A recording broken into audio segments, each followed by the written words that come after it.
Thanks for your support as a channel member, Ollie Gunnar Tham. As you probably anticipated, we're not trying to get into the playoffs. Promotion is off the cards. It was always going to be a long shot anyway, but we have got the final 2 episodes of the season and a solid mid-table finish to celebrate, which is a lot better than we expected at the start of this season when we were trying to escape relegation with Bristol Rovers in the division below. So I still call that an unmitigated success. If you agree, make sure you leave a nice big thumbs up on the video. If we can hit 2,000 likes on the video, which we haven't done for a while, it's very troubling. But if we could get back up to 2,000 likes for the video, that would be awesome and very much appreciated.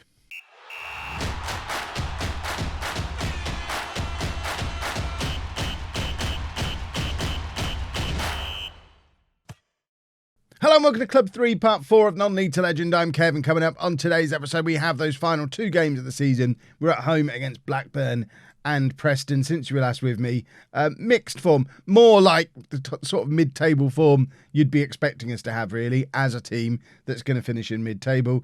We lost to Fleetwood, beat Luton, lost to Derby, beat Sunderland, lost to Huddersfield. So we'll probably beat Blackburn, lose to Preston, end up finishing 12th, 13th place, which, I mean, that's an outstanding result. We were supposed to avoid relegation, and it's never really been anything we needed to worry about, I don't think. If we have a little look at our club vision, they're still reserving judgment on selling players for a profit, which, goodness, we're actually going to have to do that, aren't we? Ridiculous.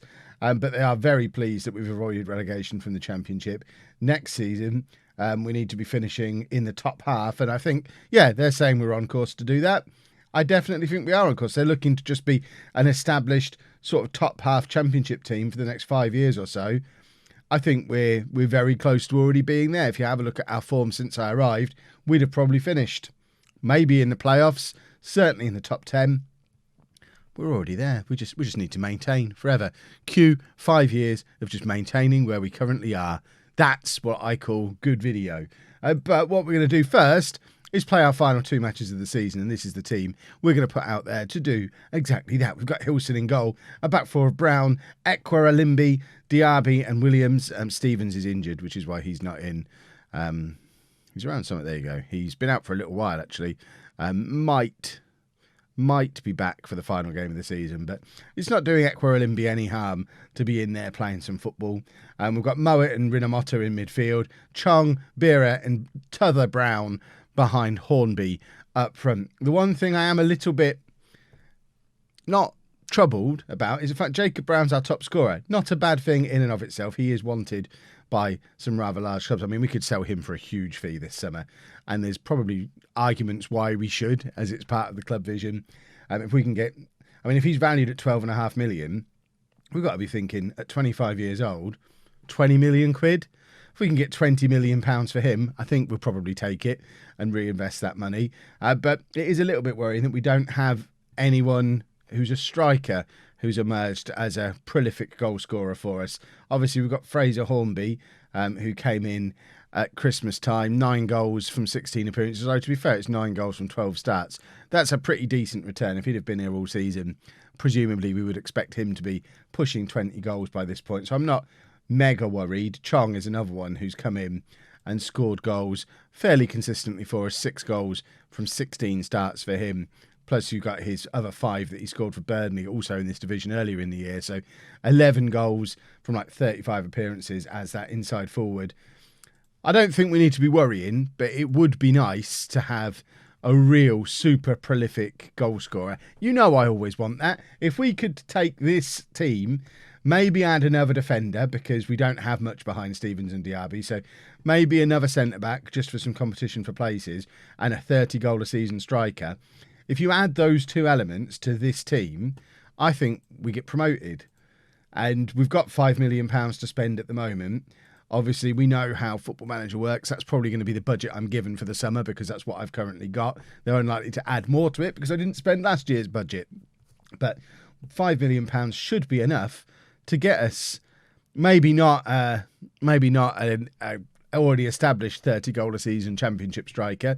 I think you probably are looking in the £15 to £20 million range for someone like that, and we're not operating at that level yet. But we might be able to find an up-and-coming sort of 18, 19-year-old who we can pick up for a couple of million, similar to Hornby. And Hornby might be the one who goes on to do it. But someone young, lots of potential, who can emerge over the next year, 18 months or so as an absolute superstar for us. Just like the club vision says, it's how we have to run this club. Although we're operating with more money than I've ever had before in this save, in the grand scheme of things, as a championship football club, there's that constant stream of Premier League teams getting relegated with their parachute payments and their Premier League salaries. We're not going to be competing financially with the top 10 clubs in this league. But if we can be smart in the transfer market, potentially starting with the sale of Brown this summer, if we get a big enough offer for him, and then the likes of Chong and Hornby and Slattery, who we were able to bring in for £2-3 million, if they can start a conveyor belt of £15 million players leaving every year, sooner or later we do start competing, and it'll be lovely. So I'm taking a slightly longer term view here at Barnsley than I have done at either of the previous clubs. And it's not just because, as was pointed out in the comments earlier in the week, I've got a very nice house here in Barnsley. Why would I want to leave? I'm getting paid a load of money to live in a nice house at a club where we're comfortable and doing well. It would have to be a very special job offer to make me leave. So let's assume I'm going to be here for 3 or 4 seasons and act accordingly. Brown plays it into Chong. Chong crosses over to the other Brown. It ends up coming all the way back to Mowat. Mowat, not really sure what he wants to do with it, ends up playing Brown in really rather nicely. Brown's got room to pick his man here. Cross comes over. He did pick his man. That man was Fraser Hornby, and there's his 10th goal of the season. It's an absolutely delicious header from Hornby, and it was a really well-worked goal. Mowat doing very well as the playmaker, just to pick his pass, and he left Brown with so much time, and he couldn't get this cross wrong. It was like something you practice on the training ground, and Hornby is going to win that header every single time. The benefits of having a big lad up top. 1-1, excellent stuff. It was just a really well-worked goal. We are a good team. We're a good football team. It's lovely. And as long as the board don't get too over-ambitious, if they are genuine in their let's just be a top-half championship club for the next 5 years, I think we could comfortably do that, never be in risk of being fired. And if we get a good summer where we get the right couple of youngsters in and maybe don't sell anyone that year, I think I do believe we could have Barnsley in the Premier League in the not too distant future, which would be lovely. Right, we are looking to press an attack at Blackburn again here, although they've got a little bit of a counter-attack going here down this right-hand side. Cross comes over, and we're a little bit all over the place defending it. You can tell we've got a makeshift centre-back partnership in there because neither of them really knew what the other one was up to. Hilson looked a little bit lost in goal as well, not really sure what was going on ahead of him. Maybe goalkeeper is another area where we could do a real proper top-level goalkeeper, because as good as Hilson is, obviously he is a youngster. If we have a little look at him. So James Hilson, 22 years old. He is an England under-20 international, so there's definitely something about him, and he's got potential, but he doesn't really have that championship pedigree. Never got in the team at Reading, ended up at Arsenal, never got in the team there, played half a season at Rotherham in the league below, and has been plucked into the top half of the championship. Maybe it wouldn't do him any harm to spend another year or two sitting on the bench with a more experienced player over the top of him. Let's assertively avenge what happened last time we played Blackburn. Who knows what that was? Blackburn are actually trying to push into a playoff spot here, so they've jumped over Burnley as it stands. I really do feel like we've done the dirty on Burnley this year. They were looking very good. We took one of their star men in the shape of Chong, just whipped him out from under them, and now we're losing against Blackburn. They're big rivals to let Blackburn leapfrog them up into the playoffs with a game to go. Burnley probably don't like us very much. They have a little break on against Blackburn, not Burnley. Burnley aren't in this game. Diaby trying to come across the cover, can't quite get there, but Hilson does make the save. I'm surprised we've only got 18,000 people in. I think our capacity is 22,000. There are some large areas of empty stand there. That can't be the away fans. Blackburn to Barnsley isn't that far to travel. And if they're pushing for the playoffs, you'd think they'd travel in numbers. So I suspect that might be our fans who aren't filling that end. This is saying bring Jack Byrne on. Can he play as an inside forward over there? No. I mean, I usually bring Wilkes on. We'll try Byrne. If my assistant manager says Byrne, we'll try him. We'll get Livramento on at right back as well and hope that he's got another one of his absolute worldies up his sleeve. We'll ask them to get creative, which is code for give it to Livramento and let him thunder it in from 40 yards away. And then for my last trick, I don't know whether I want to bring Wilkes on for Brown or Slattery on for Beera. I think Wilkes probably is the more likely to go on and grab an equaliser if we stick him on there as the inside forward as well. Really push him forward as well. And should we demand more? It feels a little bit unfair to demand more against a team that should be better than us and we're not doing too badly against. But I want to make it very clear that I'm not just accepting, we're going to finish mid-table. What's the bother? We'll just cruise towards the end of the season. I want these players to feel like they're playing for their positions in the squad next year. We have quite a bloated squad at the moment. We brought in 11 players in January, and I'm probably going to bring in another 2 or 3 over the summer, which is Kev speak for another 10. So we're going to need to move a lot of players on. There are going to be players on this pitch now who probably won't be here next season, even though I've just said we're quite a good team. But there's going to be some of them who won't be here because that's just the nature of how I play Football Manager. You've all met me. You know how I do these things. Let's demand more.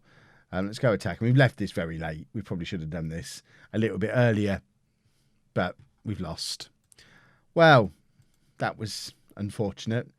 I'm far from pleased with what I just saw. I said it calmly. I don't want to get too grumpy. They have had a good season since I've been here, but would have liked a little bit of a better performance out there against Blackburn today. So one more game to go, and then we move on to some transfers. No changes then for the last game of the season. Preston are a team who are down. I don't know if they're in a... Preston need to win to stay up. So, we did a good job of keeping Blackburn out of the playoffs in the last match. Now let's see if we can relegate Preston. Or Sunderland would be the other option. I don't know I don't know which one's more likely to have a player we'd want to nick. Probably neither of them. We probably want to be looking at teams relegated from the Premier League. We're not going to be able to afford them. I expect nothing but a win from this match to end our recent run of bad results. Yikes. Are we in a run of bad results? I guess results haven't been brilliant in the last 4 or 5 matches, but still, I wouldn't say we've had a run of bad results. I guess it's bad compared to where we were a month ago when we were... I mean, last episode we were talking about potentially getting to the playoffs, and here we are, final game of the season, 12 points away from the playoffs, and we're actually closer to the relegation zone than we are to the playoffs, or the same number of points. We're 12 points clear of the relegation zone, 12 points away from the playoffs as well. So it would be nice to finish the season closer to the playoffs than to the relegation zone. That's my reason for wanting to win. Nothing to do with fixing form. Hornby with a terrible first touch. I don't know what he was doing. He took so long to take the touch, waited for the player to get to him, and then just kicked it as far as he could and sort of ambled after it. I mean, he looked like a target man playing as a pressing forward there. And that is my worry with Hornby. As much as he's clearly a very talented striker and will go on to score a lot of goals in his career, certainly if he stays at this level, he'll score a lot of goals. I'm not sure if it's going to be in my team or not, because I'm never going to play with a target man. In a million years, I'm never going to play with a target man. And if that's what we need to do to get the best out of Hornby, it might be a case of moving Hornby on if someone can see enough in him to offer a big enough fee to make it worth doing. I mean, he's scoring a decent number of goals for us regardless, but moments like that just terrify me. Right, we've been the better team here. I've assertively said that. I've lost my mind in these team talks. We've been pretty poor today. It would be nice to celebrate a goal, celebrate a victory. Hornby with the header that goes just over. Hornby and Chong are both really frustrating to me because on their day, they're both brilliant. And we've seen them have absolutely game-changing, awesome performances. But we've also seen them both be entirely absent, probably more often than we've seen them be brilliant. And I do worry that they're both very, very talented, but very, very inconsistent. And I guess it's my job as their manager to get some consistency out of them. But Chong, we're playing him in his best position, I think. Certainly, if we're going to play him on the left wing, he should be an inside forward. The thing with Chong, I think he's one of those frustrating players who doesn't have a position that he's got 100% familiarity with, which is, I don't even know how that's a thing that can be possible. So, yeah, if we're playing him on the left wing, there's nothing he's really good at. Play him there, nothing he's really good at. Okay, so he wants to be on the right-hand side as an inside forward, which I guess there's a left footer on that right-hand side, so he's the guy who's going to come in and replace Brown. If Brown leaves, we move Chong over to that side. I guess that's going to be... That makes it even more, yes, we should definitely sell Brown and then look to bring in another left winger or like a right-footed inside forward to play on the left so Chong can move over to the other side. Wilkes, what is Wilkes? Where is he? Wilkes is another left footer who wants to be on that right-hand side. Brown's in the way of lots of people here. As you can see, Chong, useless today. Wilkes can come on that side now. In fact, we'll do this. We'll stick Wilkes over that side. Mavididi can go over that side. Double substitution. We're going to ask for 10 minutes of passion as well. Love a little bit of passion on the last day of the season. Again, even fewer fans in today. It's like the fans aren't bothered. Oh, mid-table, boring.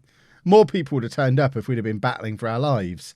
I'm talking of battling for lives. Preston still in the relegation zone as it stands. They need a win, so I don't know why they're not coming at us and really going for it, because a draw is not going to be enough for them. You would think they would be going all-out attack, throwing everything at us, but they're still playing with just the one striker, which seems absolutely baffling in the circumstances. Rimanotta can come off for McGeehan for the final change.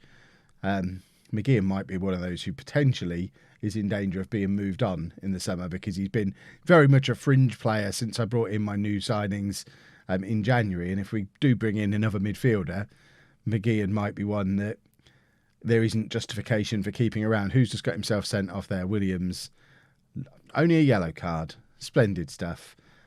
Preston have got themselves relegated in the most toothless way possible. I don't understand it. Beera now plays it into Mavididi. Crossover looking for Wilkes, who was coming in on that right-hand side. If they score here, they've not got relegated, but it's such a weird way to leave it to the last minute. No, I mean, it's nice to see them having an attack, but they're not trying. They deserve to go down. This is so very confusing. How furious would you be as a Preston fan there that you just didn't try? And now you've been relegated. You silly, silly bears. Right, well, that leads us into a transfer special. I don't have an answer for that. Is there something else I can help with? Siri doesn't have an answer, so at least there's that. It looks like we're not getting our transfer budget just yet. As you can see, there are a couple of players I'm looking to bring in. I'm not confirming any of them yet, just trying to line up a few things, but you can find out about them in the transfer special, which will be coming in a couple of days' time, hopefully with a nice big fat budget and maybe the sale of some very expensive players. This could be a big one. If you've enjoyed that, please make sure you leave a nice big thumbs up on there for me. Subscribe to the channel for daily Football Manager videos, and thank you very much for watching.